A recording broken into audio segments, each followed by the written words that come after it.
रात के 10 बजे थे। अजय तेजी से सड़क पर दौड़ते हुए अपने घर की तरफ बढ़ रहा था। ठंडी हवा उसके चेहरे पर झपटा मार रही थी और उसके कानों में सिर्फ एक ही शब्द गूंज रहा था। जल्दी करो। लेकिन उसे किससे भागना था और क्यों? अजय का फोन अचानक से बज उठा। स्क्रीन पर अजीब सा नंबर था। अजय ने कॉल रिसीव की। अगर जिंदा रहना चाहते हो तो अगले 10 मिनट में अपने घर पहुंच जाओ। आवाज ठंडी और डरावनी थी। अजय का दिल तेजी से धड़कने लगा। कौन था ये आदमी? क्या ये सच में कोई खतरा था या बस किसी की शरारत? अजय को एक गली में एक छाया दिखी। उसे लगा जैसे कोई उसका पीछा कर रहा है। उसने तेजी से कदम बढ़ाए, पर छाया उसकी ही चाल में तेजी ला रही थी। हर कदम के साथ उसकी चिंता बढ़ती जा रही थी। क्या वो छाया असली थी या फिर ये उसकी कल्पना थी? अचानक उसके फोन पर एक मैसेज आया। रुक जाओ, जो पीछे है वो तुम्हें खत्म कर देगा। अब अजय की सांस रुकने जैसी हो गई थी। उसने डरते हुए पीछे मुड़कर देखा। सड़क खाली थी, लेकिन क्या वो अकेला था? अजय ने दौड़ना बंद किया और कुछ दूरी पर खड़े हुए एक आदमी को देखा। उसकी आंखें चमक रही थीं, जैसे वो अजय का इंतजार कर रहा हो। अजय के दिमाग में सवाल गूंजने लगे। ये कौन है? क्या वो मेरा दुश्मन है? पर वो आदमी हिला भी नहीं, जैसे पत्थर की मूरत हो।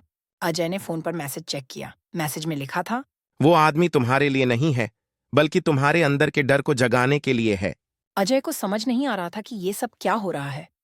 उसका दिल तेजी से धड़क रहा था और उसका दिमाग उलझ गया था। अचानक अजय को अपनी पुरानी यादें याद आने लगीं। एक घटना जब उसने किसी की मदद नहीं की थी और उस व्यक्ति की जान चली गई थी। ये सोचते ही उसे एहसास हुआ कि शायद ये सजा के रूप में हो रहा है। वो सोचने लगा। क्या ये उसी गलती का परिणाम है? अजय की चाल धीमी हो गई। उसने महसूस किया कि उसका पीछा करने वाली छाया गायब हो चुकी थी। तभी उसे अपने बाएं कंधे पर किसी का हाथ महसूस हुआ। तुम मुझसे कब तक भागोगे अजय? ये आवाज वही थी जो फोन पर सुनाई दी थी। अजय ने घबराकर पीछे मुड़कर देखा, पर वहां कोई नहीं था। ये सब माया है या सच? उसने खुद से सवाल किया। तभी उसके फोन पर एक और मैसेज आया।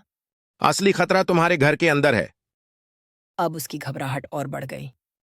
अजय ने अपने घर की ओर दौड़ लगाई। घर पहुंचते ही उसने दरवाजा खोला, पर वहां का दृश्य देखकर उसकी सांसें रुक गईं। उसके परिवार के सभी लोग उसके सामने खड़े थे, उसे घूरते हुए, बिल्कुल खामोश। अजय को समझ नहीं आया कि ये सब क्या है।